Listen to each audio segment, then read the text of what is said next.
Évacuation du bâtiment investi par de nombreux demandeurs d'asile rue des Palais à Scarbeck. Les occupants sont dirigés vers d'autres lieux d'hébergement en présence de nombreux policiers. Une évacuation qui a été quelque peu chaotique. Cette nuit, l'un des occupants a perdu la vie. La police déployée en grand nombre et des demandeurs d'asile enfilent devant ce qu'ils surnommaient le palais des droits. Et cela pour vider le bâtiment. Première étape de l'opération, le volet régional, enregistrer tous ceux qui portent un bracelet bleu, synonyme qu'ils étaient occupants du bâtiment. Nous emmenons les personnes avec les bracelets bleus vers des centres d'accueil décents où ils auront dès ce soir un lit et un repas chaud. Les bracelets bleus sont donc progressivement emmenés par petits groupes jusqu'à des bus. Direction ensuite l'un des lieux d'accueil tenus secrets par la région. Ce premier groupe a embarqué vers 13h. Il y a 80 personnes qui ont l'air d'être parties. On ne sait pas très bien où elles vont, mais sans doute que c'est une volonté des autorités de ne pas trop communiquer à ce stade-ci. Il semblerait qu'il y ait des places qui aient été libérées dans certains hôtels de la région bruxelloise, et donc c'est vers là qu'on les emmène. L'opération s'est reproduite à plusieurs reprises tout au long de l'après-midi, au sein de ce périmètre gardé par les policiers, le second volet de l'opération. Leur rôle, veiller à la sécurité et s'assurer que le bâtiment soit bien vide en délogeant éventuellement les récalcitrants. S'assurer qu'il n'y a plus personne dedans avant la fermeture du bâtiment qui devra se faire par le propriétaire. Enfin, le propriétaire aura pris les mesures pour que le bâtiment soit fermé.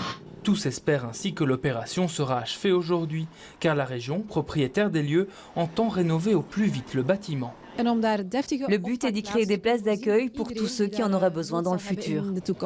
Reste que cet important déploiement policier passe mal auprès des bénévoles. Tout l'ensemble de l'opération d'évacuation est hyper chaotique. Pour nous, c'est vraiment un fiasco qui ne reflète pas la dignité des personnes. Il n'y a pas d'informations qui sont transmises. Et là, c'est un déploiement policier énorme, alors que tout se passe bien, que les gens sont de bonne volonté, veulent tous quitter le bâtiment. Une opération qui arrive alors que quelques heures auparavant, un corps avait été retrouvé dans le bâtiment tôt ce matin, embarqué par ce corbillard. Officiellement, elle est décédée de mort naturelle. Officieusement, on entendrait qu'elle serait morte d'une overdose. Et donc, il faut s'imaginer évidemment l'état de santé mentale des gens qui attendent depuis des mois que quelque chose se passe. Des précisions que ne confirme pas le parquet. Une enquête est en cours. Et on retrouve en direct de la rue des Palais Arnaud Bruckner. Arnaud, où en est la situation? Le bâtiment a-t-il été complètement évacué?